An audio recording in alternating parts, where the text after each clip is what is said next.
Fakta inilah yang kemudian kami simpulkan bahwa ini adalah kejahatan.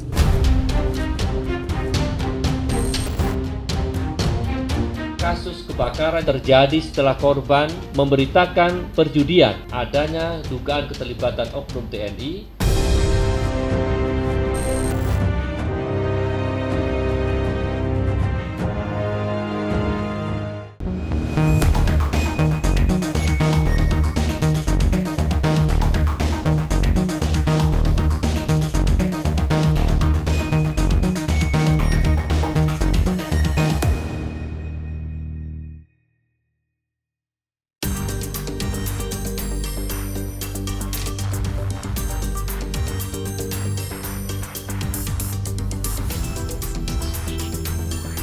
Tiga pekan berlalu dan 3 tersangka ditetapkan. Namun polisi sampai dengan saat ini belum bisa mengungkap apa motif pembakaran rumah Riko Sampurna Pasaribu, jurnalis Tribrata TV di Karo, Sumatera Utara, yang tidak hanya menewaskan Riko, tetapi juga 3 anggota keluarganya. Bagaimana kasus ini bisa terungkap dan mengapa pelaku begitu tega melakukannya? Saya Fani Imaniar, inilah iNews 5.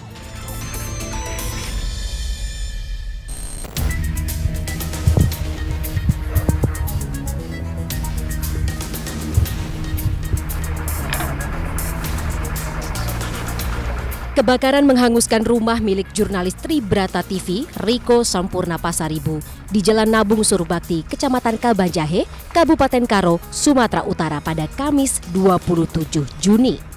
Kebakaran terjadi sekitar pukul 3:30 dini hari, saat seluruh penghuni rumah tengah tertidur lelap.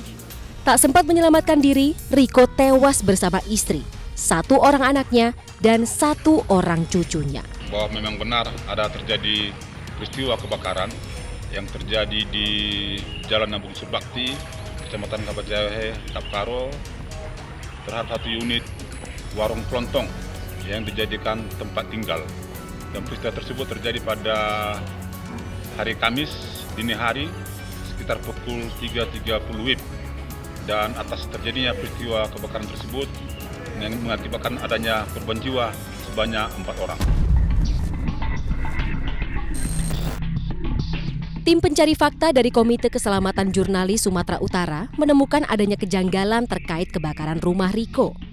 Pasalnya, peristiwa tragis tersebut terjadi setelah Riko gencar memberitakan perjudian yang turut melibatkan oknum aparat penegak hukum.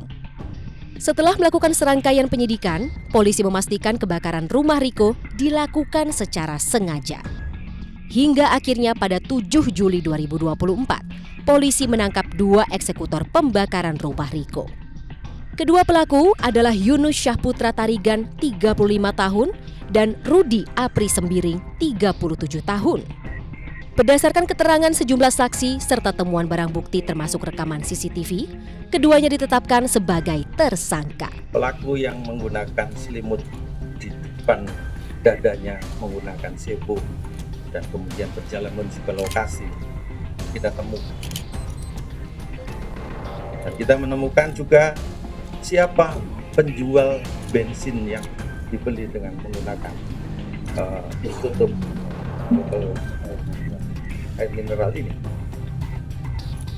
Dia mengatakan dan dia menyebutkan dengan pasti ya siapa yang beli dan siapa yang kemudian membayar berapa harganya dan sebagainya. Fakta inilah yang kemudian kami simpulkan bahwa ini adalah kejahatan. Sementara dalang dari kasus pembakaran rumah Riko Sampurna Pasaribu, Bebas Ginting alias Bulang, berhasil diringkus Polda Sumatera Utara pada Kamis 11 Juli 2024. Pelaku merupakan mantan Ketua Organisasi Angkatan Pemuda Pembangunan Indonesia Tanah Karo. Bebas Ginting memerintahkan 2 eksekutor Yunus dan Rudi untuk membakar rumah Riko dengan menggunakan pertalite dan solar. B ini adalah orang yang menyuruh melakukan membakar rumah. kemudian B ini adalah orang yang memberi upah kepada kedua eksekutor, dan B ini juga orang yang memberi uang untuk membeli bahan bakar minyak yang kemudian dicampur oleh kedua eksekutor. Usai menjalankan aksi kejinya, kedua eksekutor menerima upah sebesar Rp1 juta dari tersangka Bebas Ginting.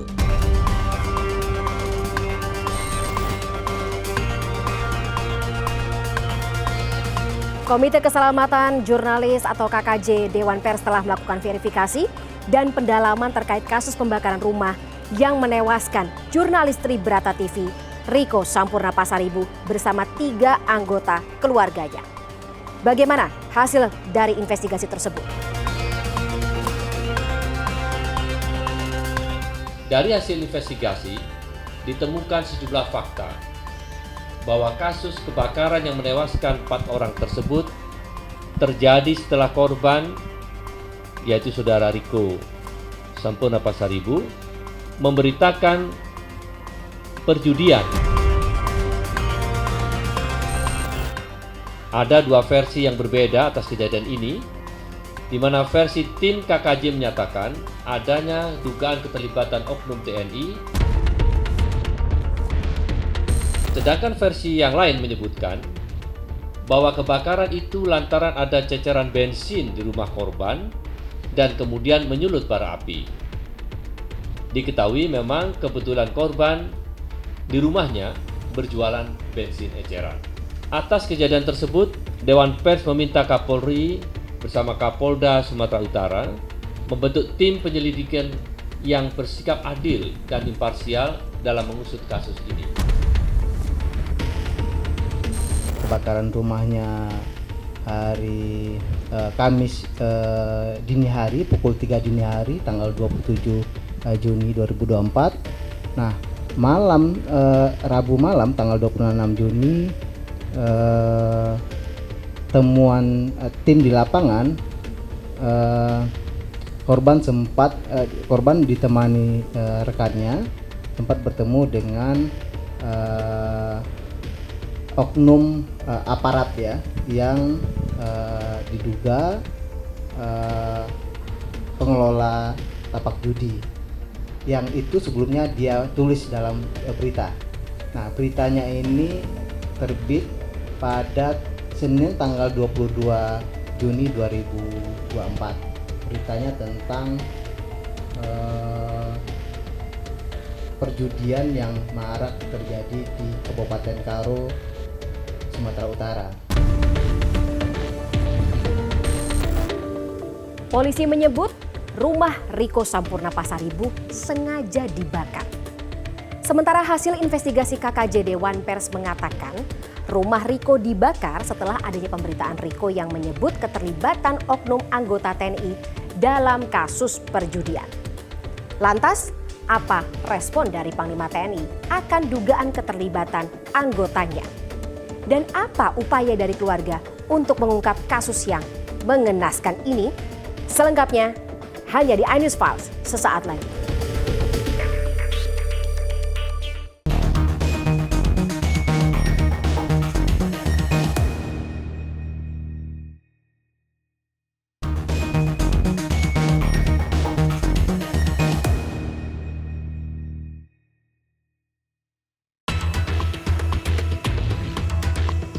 Belum ada titik terang dalam pengungkapan kasus pembakaran rumah jurnalis TV di Karo, Sumatera Utara.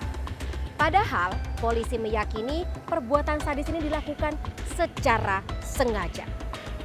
Mengapa pengungkapan kasus ini terkesan jalan di tempat?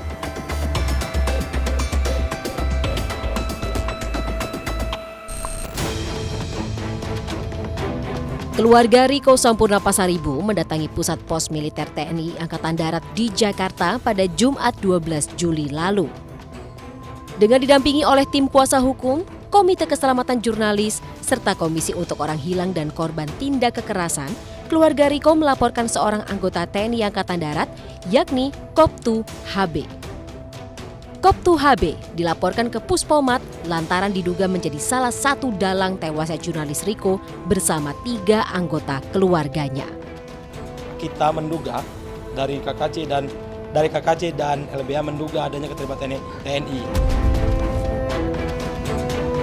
Adanya data dari saksi-saksi yang kita dapat, dan begitu ini yang meyakinkan korban untuk melapor ke Puspamat Angkatan Darat untuk mencari keadilan.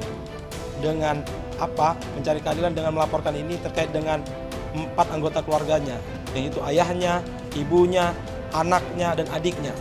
Sekarang dia sebatang kara.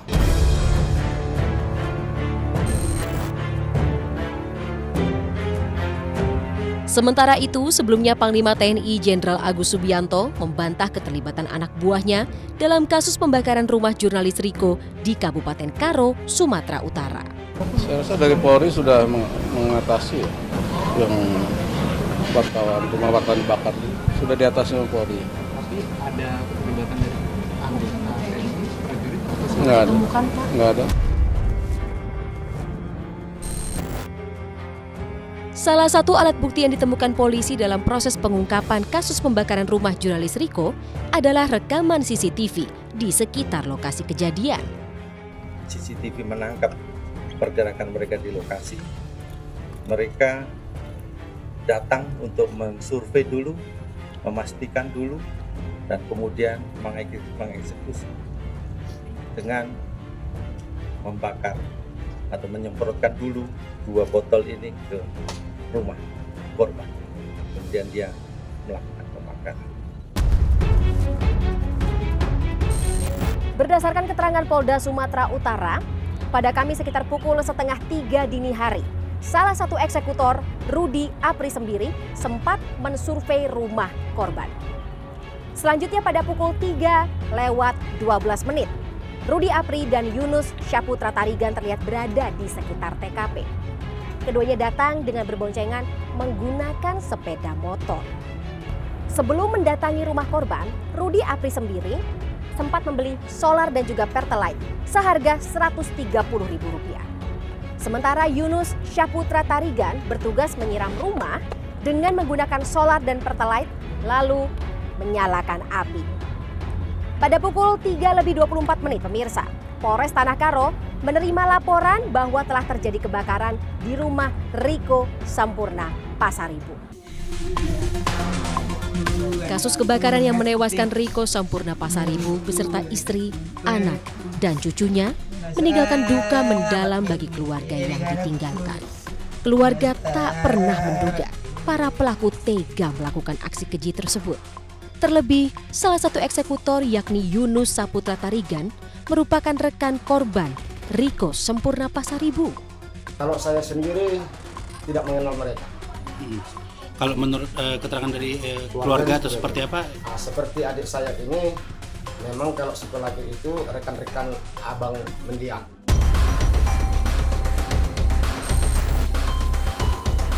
Ironisnya, setelah membuat Riko meninggal, pelaku bahkan sempat datang melayat dan ikut memakamkan korban. Meski telah menangkap dan menetapkan 3 tersangka, namun hingga kini polisi belum juga mengungkap motif para pelaku membakar rumah jurnalis Riko yang menewaskan 4 orang ini. Kasus kekerasan yang dialami oleh jurnalis terus berulang.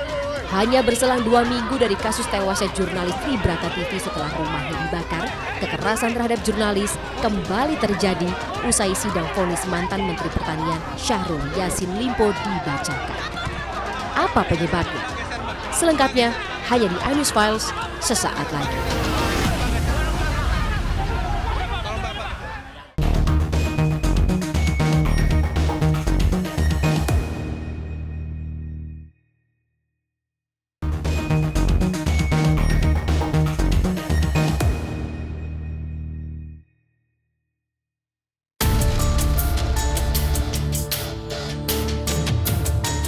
Belum tuntas pengungkapan kasus pembakaran rumah jurnalis Tribrata TV, Riko Sampurna Pasaribu. Jurnalis kembali menjadi korban penganiayaan. Kali ini saat sedang melakukan tugas peliputan kasus korupsi.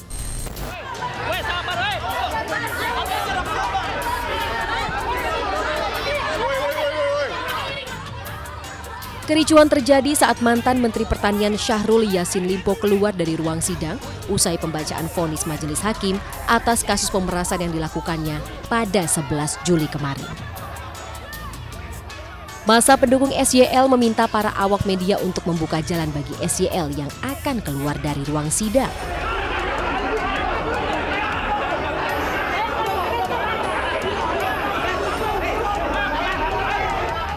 Namun permintaan dengan teriakan keras pendukung SYL tersebut justru memicu keributan.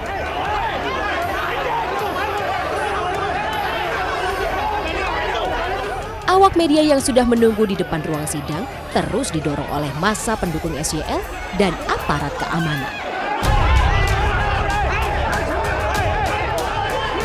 Situasi yang semakin memanas bahkan membuat SYL tak bisa keluar, hingga akhirnya harus kembali lagi ke dalam ruang sidang.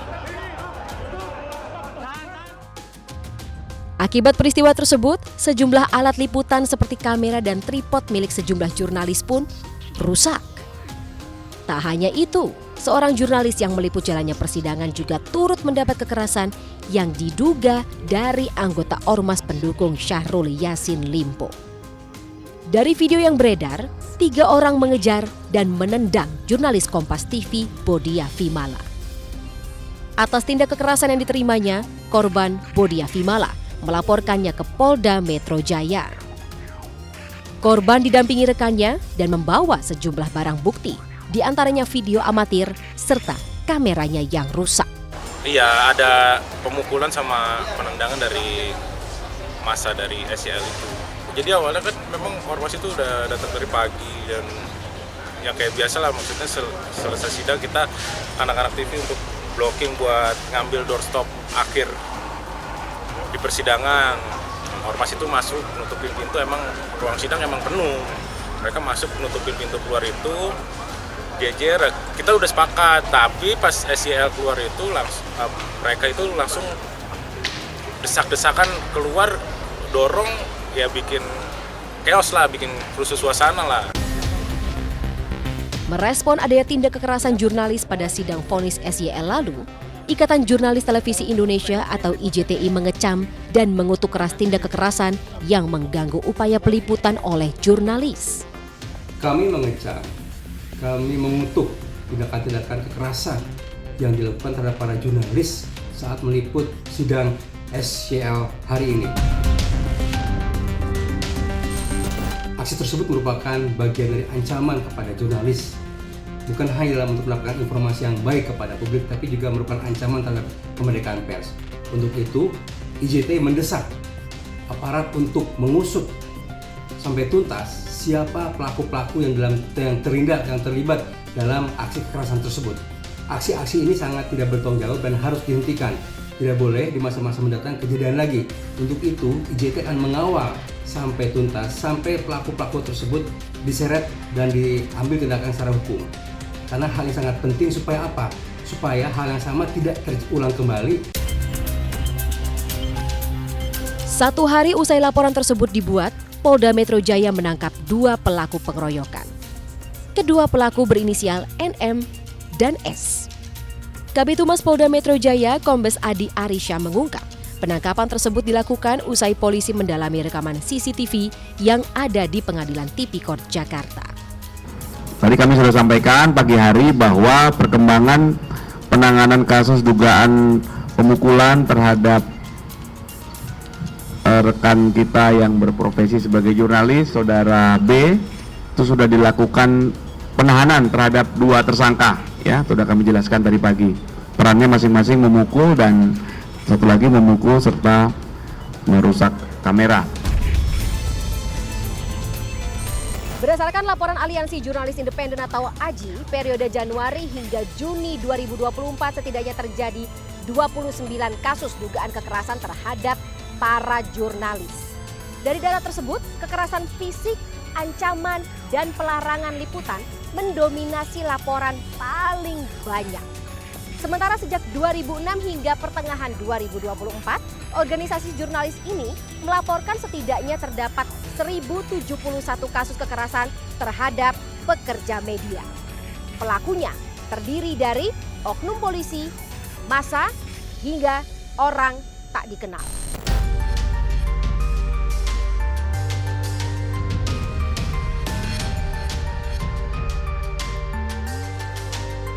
Deretan kasus kekerasan terhadap jurnalis termasuk pembunuhan terhadap jurnalis Tribrata TV, Riko Sampurna Pasaribu dan 3 anggota keluarganya harus segera diungkap secara terang benderang. Kebebasan pers adalah pilar keempat demokrasi. Segala bentuk pembungkaman, ancaman, dan tindak kekerasan yang dibiarkan ini menandai demokrasi kita sedang tidak baik-baik saja. Karena bisa saja target selanjutnya adalah Anda. Jadi, jangan bilang Anda tidak tahu akan permasalahannya, karena kami sudah memberitahukannya.